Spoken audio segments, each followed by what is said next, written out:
Hello, assalamu alaikum. I hope you are doing well. So we are here today with a poem that is taught in class intermediate, and the title of this poem is "The Man of Life Upright," and it is taught in class English. Let me introduce myself to you. I'm Tariq Hayat Lashari, and I'm lecturer in English at Government Islamia Science College, Sukkur. So let's get on with the poem. So here we have the little introduction of the poet, and the poet is Thomas Campion, and he was born in 1567 and he left the world in 1627. So basically he was a physician, and later on, as his taste developed, he became a poet, musician, and his reputation mainly rests on his poetical works. He wrote hundreds of songs, and he also wrote some treatises that deal with the technicalities of music. Now here we are at the overview of the poem. Basically, this poem is all about how to live a contented life, a happy life, a life full of joys, a life that has no remorse at all. And it describes someone, any individual, a certain individual that has noble soul, full of virtues of bodies and soul, and dedicates his existence, his worldly existence, to God. He avoids worldly temptation, things that entice him to do anything wrong. He lives simple, honest, and religious, a life devoted only to his Lord. And moreover, he also seeks guidance from heaven. We are on to the stanza number 1. So I will go through the stanza. The man of life upright, whose guiltless heart is free from all dishonest deeds or thought of vanity.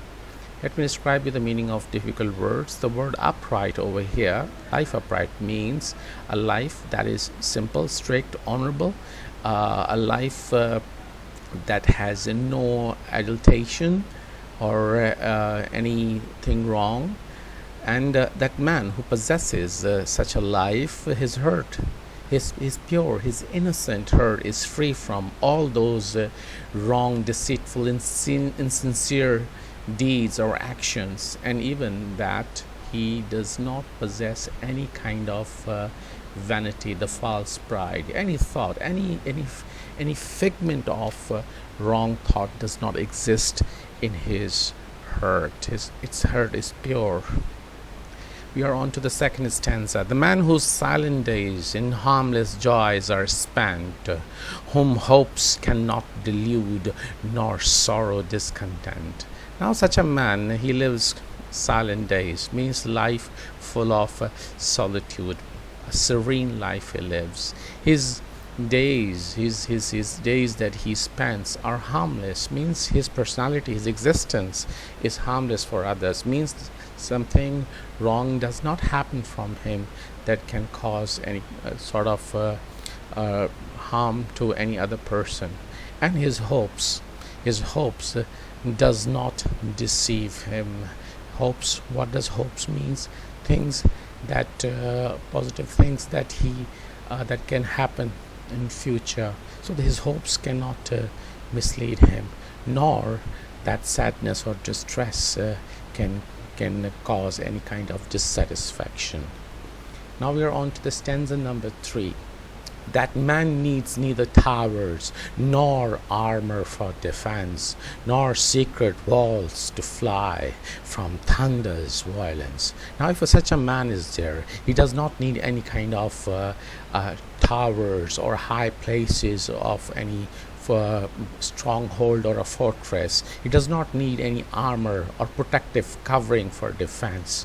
Why? Because inside out he is guiltless, he is free, he is simple, he does not have any kind of deception in him, and he is not afraid of anybody.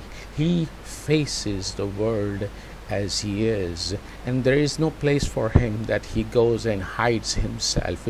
Even if the thunder means anything anything that can intimidate him, that can cause fear in him, even such kind of ferocity, even that kind of severity, force, or intensity is there, he faces them. He does not run away from that.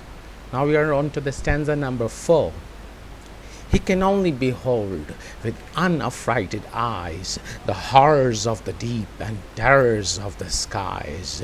Now that man who lives or leads a simple, honest, strict, religious life, he looks, he sees with those eyes that are not scared, that are not afraid. Even there are horrors of the deep sea, even there are the fears or something that shocks him of that if he's on any kind of journey in the sea, he's not afraid. Even if any kind of terror, any kind of fear is falling from the skies, he's not afraid. He is as brave, courageous as one can be. We are on to the stanza number 5. Thus, scorning all the cares that fate or fortune brings, he makes the heaven his book, his wisdom heavenly things. Now the word scorning means a feeling that can cause contempt or disdain.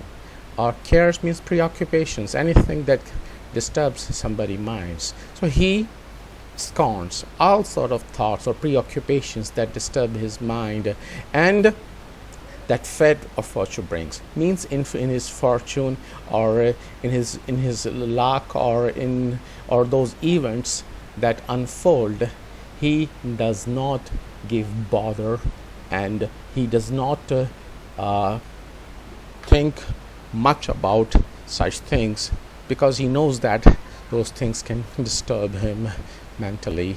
What he seeks the divine, or you can say holy guidance, and guidance from the book of Lord. In any form it is there. He seeks guidance from the instructions, the directions from his Lord Almighty. Now we are on to the last stanza of the poem. Good thoughts his only friends, his wealth a well-spent age, the earth his sober inn, and quiet pilgrimage.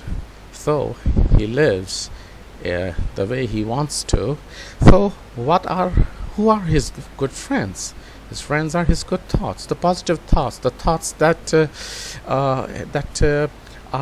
encourage him, that make him feel relaxed, and those noble thoughts.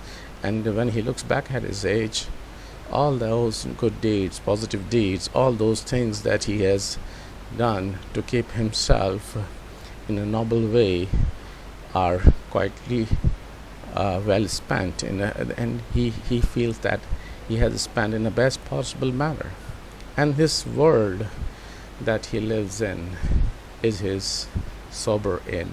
The word sober inn over here suggests that he thinks that his arrival, he's living in the world for the short time, not for a long time. And this way he completes his peaceful pilgrimage, his journey, the journey of his arrival, his stay, and his departure.